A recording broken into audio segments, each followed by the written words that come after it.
대법원장이라는 작자가 앞장서서 스스로 이건 뭐냐 이거예요. 국민들 입장에서 봤을 때 지금 독재 정권이고 군사 정권 시절이냐 이거예요. 문제가 뭐라 그랬습니까?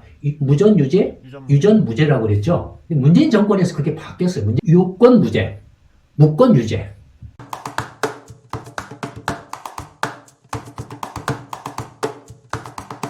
대단히 감사합니다. 시민주도 정치물거리 이순신 프로젝트 이번 주에도 소장님을 모셨습니다. 네, 안녕하세요. 네, 이번 주에는 또 의상을 바꾸셨습니다. 했더니 오늘은 왠지 분위기가 스티브 잡스 같아요. 우폴라 여고. 앞으로 계속 그런 모드로 가시는 걸로. 이번 주에는 대법원장 관련한 이슈를 지금 김명수 대법원장과 그 임성근 부장판사 간에 참 어처구니없고 황당한 그런 대화 내용이 드러났잖아요. 독립성을 지켜야 될 사법부 수장이 스스로 정치권의 눈치를 보고 집권 세력의 시녀 노릇을 이렇게 한다라는 게 너무 좀 어처구니가 없는 사건이죠. 이 건과 관련해서 이제 세 가지가 좀 떠올랐어요.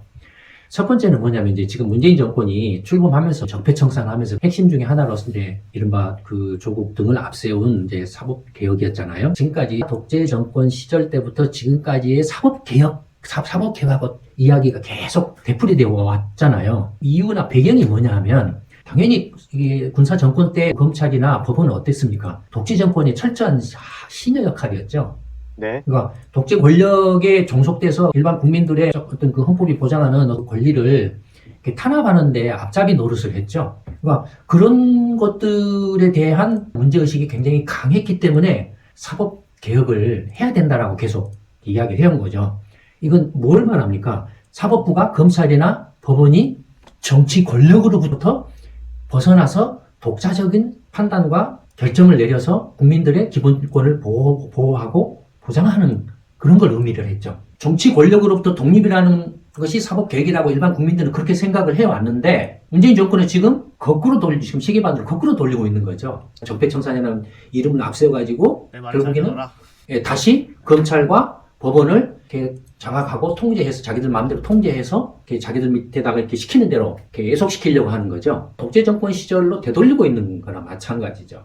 네. 놀랍게도 독재 정권 시절에는 뭐 검찰이나 법원이 워낙 독재 권력의 서슬이 이렇게 시퍼렇기 때문에 이렇게 시키면 시키는 대로 할 수밖에 없었 그런 불가피한 상황이 있었죠. 그런데 문재인 정권에 와서 대법원장이라는 작자가 앞장서서 스스로 정치 권력에다 가서 눈치 보면서 갖다 바치고 있는 거죠. 네. 이건 뭐냐 이거예요. 국민들 입장에서 봤을 때. 지금 독재 정권이고 군사 정권 시절이냐 이거예요. 그러니까 이게 지금 결과적으로는 정치도 개판이 되고 지금 많이 퇴보가 돼 사법권을 이렇게 망가뜨리는 행위를 스스럼없이 하고 있고 문재인 정권이나 더불어민주당이 네. 뿐만 아니라 검찰 대법원장이라는 자는 뭐냐 이거예요. 이 자는 정치 권력에 예속해서 그 자리에 한번 대법원장 자리에 조금 더 오래 해먹는 게 더 중요하다 이거. 군사 독재 정권 시절 때 안 그러면 그냥 뭐 말씀 핍박을 받을 위험도 있었기 때문에 네.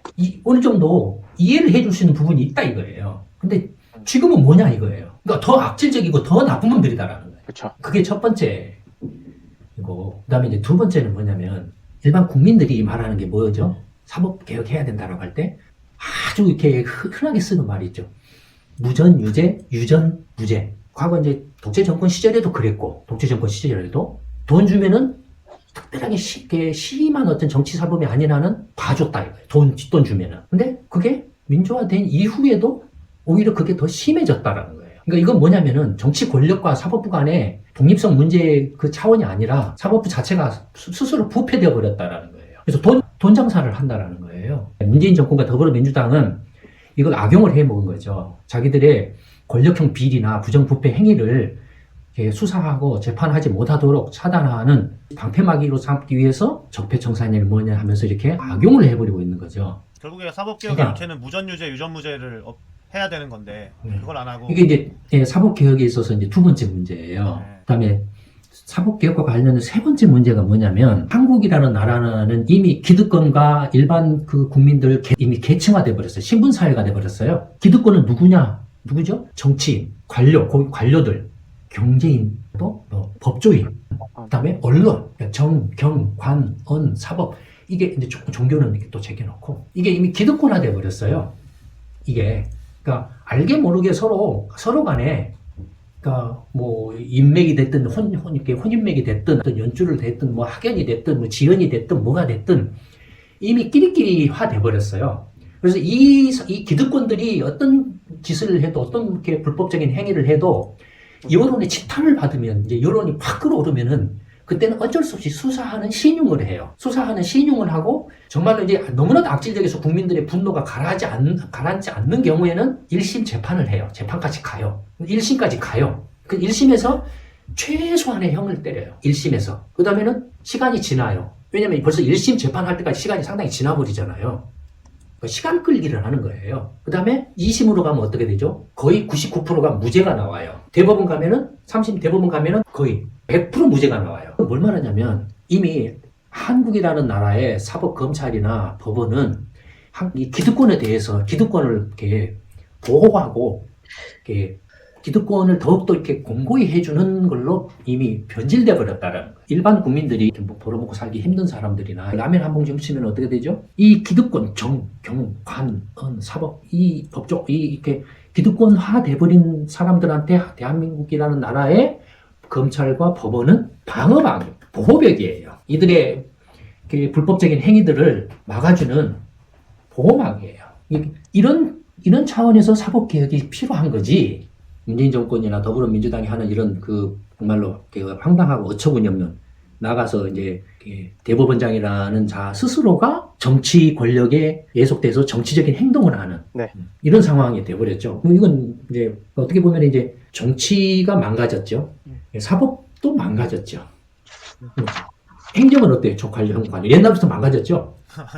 옛날부터 그러니까 스스로 검찰이나 법원이 정치 권력으로부터 독립해서 지켜서 국민들의 어떤 기본권이나 어떤 사법권을 보장을 해주는 그런 그 본연의 역할을 하려고 하는 게 아니라 그런 것은 뒷전이고 어떻게 하면은 어떤 정권이 바뀌면 그 바뀐 정권에 가서 정치적으로 줄을 서가지고 이렇게 아부하고 이렇게 비유 맞춰가지고 내가 이 검찰이나 법원에서 한 자리 해먹을까, 승진해서 한 자리 해먹을까에 정신이 팔려 있거나 거기에 집중된 사람들이 사실은 태반이에요. 태반이에요. 그러니까 이미 한국이라는 나라는 저는 그 명운이 다 해가고 있다라고 그렇게 생각을 합니다.